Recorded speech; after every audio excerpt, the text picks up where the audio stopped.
ہم بھی تو شکایت کر دیں نا، اجازت دیں گے مجھے؟ اب میں شکایت کروں؟ جی جی جی جی جی امام علی پہ لعنت کس نے کروائی، کیوں کروائی، صحیح ٹھیک. اور کتنے سال تک لعن ہوتا رہا، امام علی سے تبرہ کیوں ہوتا رہا، اس پہ کیوں کبھی کوئی نہیں بولتا؟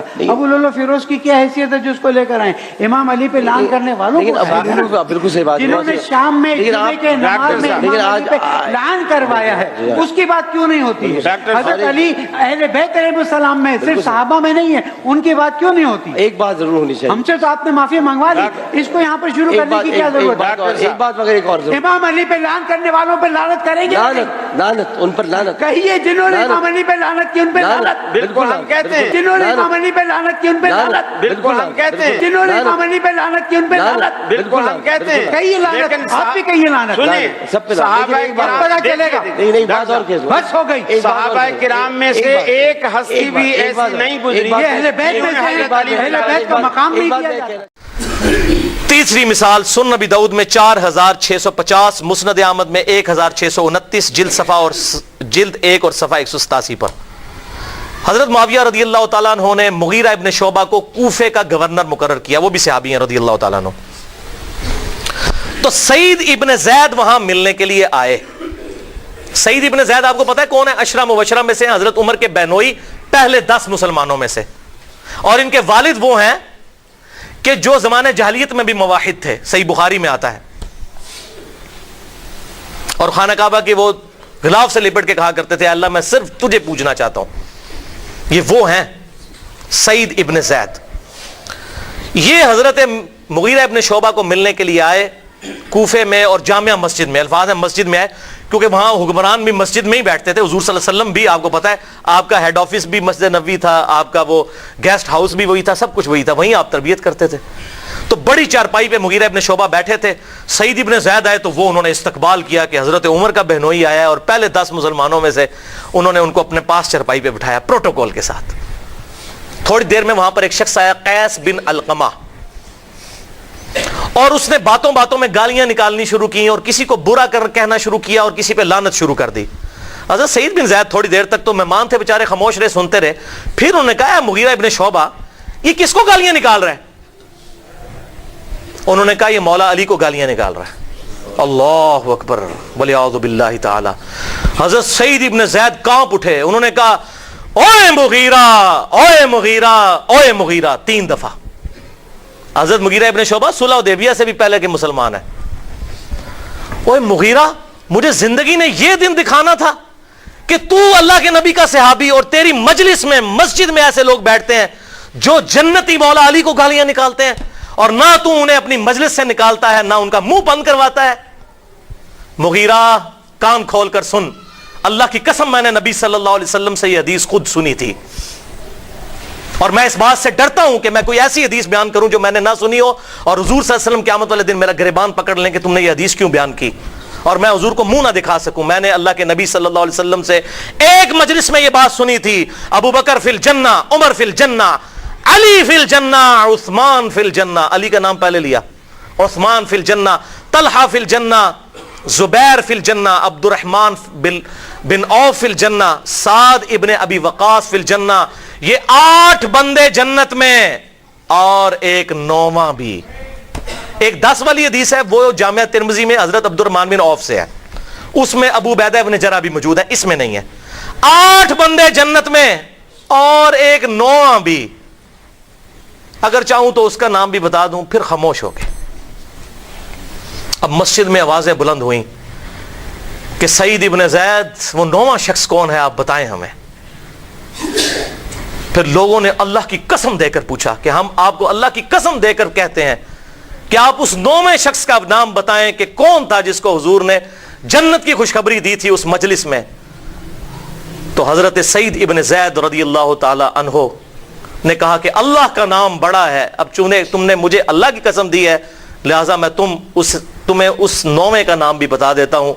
وہ 9واں شخص میں ہوں، سعید ابن زید رضی اللہ عنہ، جن کے بارے میں حضور نے مجلس میں کہا تھا کہ وہ جنت میں سے ہے. مغیرہ سن لے جس شخص نے حضور صلی اللہ علیہ وسلم کو دیکھا اور آپ کے ساتھ کسی قتال میں شرکت اختیار کی اور اس کا چہرہ گرد آلود ہو گیا اس نبی کے صحابی کا، اب تم لوگ حضرت نوح علیہ السلام جتنی بھی عمر پالو تب بھی اس شخص کے اعمال کو نہیں پہنچ سکتے، چہ جائے کہ تم مولا علی کو گالیاں نکلواتے ہو، وَلِعَوْذُ بِاللَّهِ تَعَالَى۔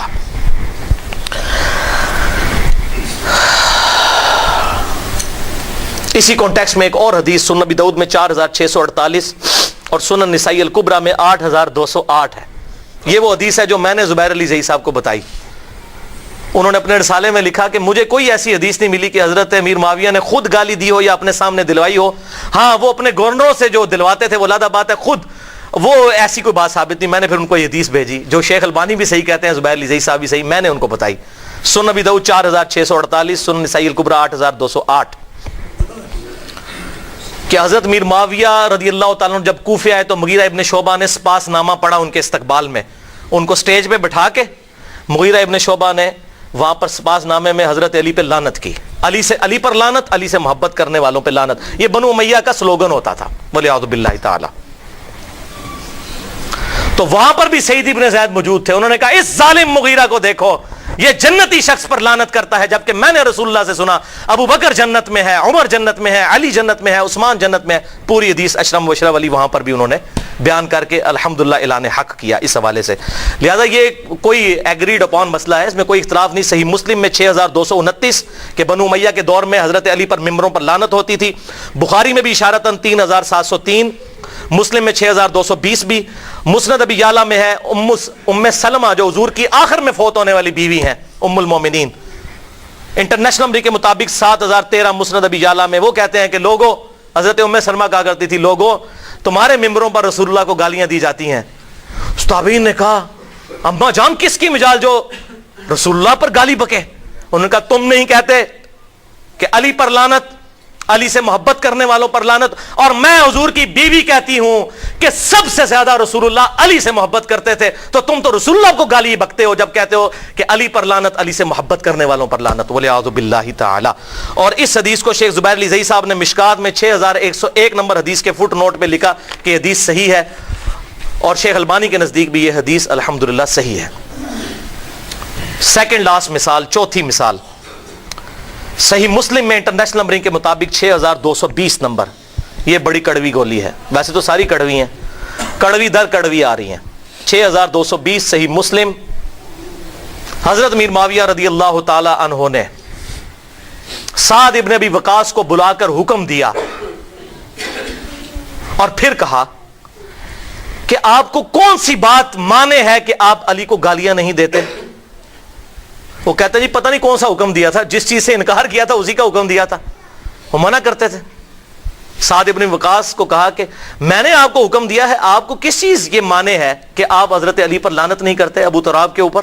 وَلِعَوْذُ بِاللَّهِ تعالی، اللہ اکبر۔ تو انہوں نے کہا معاویہ میں نے نبی صلی اللہ علیہ وسلم سے 3 باتیں سنی علی کے بارے میں، مجھے ایک بھی مل جاتی جو کچھ دنیا اور اس کے اندر ہے اس سے بڑھ کر مجھے محبوب تھا۔ یہ ایک جنتی صحابی سعد بن ابی وقاص کہہ رہا ہے کہ علی کدھر، اور دیکھیں وہ اپنے آپ کو بھی اس لیول پہ نہیں سمجھتے، چہرہ ہے کہ بعد کے لوگ۔ سن معاویہ، حضور صلی اللہ علیہ وسلم نے تبوک کے موقع پر فرمایا تھا علی کی میرے ساتھ وہی نسبت ہے جو ہارون کی موسیٰ کے ساتھ، اللہ اکبر، مگر میرے بعد کوئی نبی نہیں ہے۔ مجھے بتائیں اس سے بڑی بات اور کیا ہو سکتی ہے؟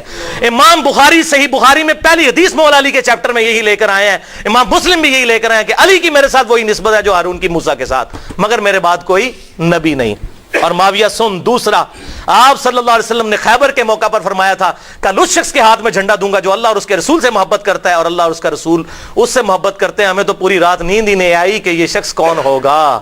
اور مسلم کے الفاظ ہیں، حضرت عمر کہتے ہیں یہ پہلا موقع تھا کہ مجھے بھی خواہش ہوئی کہ حضور جھنڈا کاش مجھے دے دیں، صحیح مسلم میں حضرت علی کے فضائل کے چیپٹر میں، لیکن علی کو دیا۔ حضور نے صبح کہا علی کدھر ہے؟ اشوب چشم تھا، اپنا لعاب دہن مبارک لگایا، شفا ہوئی الحمدللہ، دعا فرمائی، اپنے مبارک ہاتھوں سے زرہ باندھی، اور پھر کہا علی میدان جنگ میں بھی جانا پہلے ان پر دعوت پیش کرنا، اگر تیری دعوت سے ایک بندہ بھی چینج ہو گیا سرخ اونٹوں سے بہتر ہے۔ اس سے پتہ چلا یہ جو لوگ دعوت کو نگیٹ کرتے ہیں، دعوت کوئی ضروری نہیں، دعوت بہت بڑی چیز ہے قتال کے میدان میں بھی۔ اور قرآن پاک کیا کہتا ہے؟ وجاہدہم بہ جہادا کبیرا فلا تطع الکافرین وجاہدہم بہ جہادا کبیرا، مت برا مانیے کافروں کی بات کا اور اس کتاب کے ذریعے ان کے ساتھ جہاد کیجیے. یہ مکی سورۃ الفرقان آیت نمبر 52. تو دعوت حق بھی بہت بڑا جہاد ہے الحمدللہ، جہاد کبیرہ قرآن میں اسے کہا گیا. دوسری بات ہوئی، تیسرا انہوں نے کہا کہ معاویہ سن، جب آیت مباہلہ نازل ہوئی سورہ آل عمران کی 61 نمبر آیت، جب کرسچنز کے علماء کے ساتھ حضور کا مباہلہ ہوا اور پھر قرآن کی آیت نازل ہوئی سورہ آل عمران 61 نمبر کہ تم بھی اپنے آپ کو لے آؤ، اپنی اولاد کو لے آؤ، عورتوں کو لے آؤ، ہم بھی لے آتے ہیں، اور پھر کھلے میدان میں کہتے ہیں جو جھوٹا ہے اس پہ اللہ کی لعنت ہو. تو حضور صلی اللہ علیہ وسلم حضرت علی، فاطمہ، حسن اور حسین کو لے کر نکلے اور کہا یہ اللہ میرے اہل بیت ہیں، مباہلے کے لیے میں لے آیا ہوں. تو حضور صلی اللہ علیہ وسلم کی یہ 3 خوشخبریاں، اور اسی کا ترک سنن نسائی الکبریٰ میں 8477 ہے کہ آپ صلی اللہ علیہ وسلم کی حدیث بیان کیا کرتے تھے سعد ابن ابی وقاص، اور جب لوگ ان سے ملنے آتے اور وہ لوگوں سے کہتے دیکھنا علی کو کبھی گالی نہ نکالنا. میں نے حضور صلی اللہ علیہ وسلم سے کئی باتیں علی کے بارے میں ایسی سنی ہیں، اور کہا کہ سعد بن ابی وقاص نے کہا کہ یہ حضرت امیر معاویہ اور ان کی پارٹی اگر میرے سر پر آرا بھی رکھ دے، سنن نسائی الکبریٰ 8477، اور مجھے اس وقت کہے کہ علی کو گالی نکال، میں آرا چلوا لوں گا، حضرت علی کو کبھی گالی نہیں نکالوں گا. میں نے حضور سے خود سنا ہوا ہے حضرت علی کے بارے میں ایسی بشارتیں، یہی والی بشارتیں الحمدللہ. اور صحیح مسلم میں حدیث ہے 6488 نمبر حدیث، اس سے آپ کو معاملہ اور کلیئر ہوگا.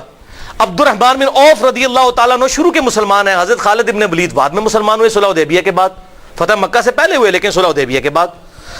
عبد الرحمن بن خالد بن ولید نے رضی اللہ تعالیٰ عنہ عبد الرحمن بن عوف کو ایک دفعہ جذبات میں آ کے کوئی جھگڑا ہوا تو گالی دے دی. حضور صلی اللہ علیہ وسلم تک شکایت پہنچی، صحیح مسلم 6488. آپ نے حضرت خالد ابن ولید کو بلا کر ڈانٹا اور کہا خالد اب تم میرے صحابہ کو برا مت کہو.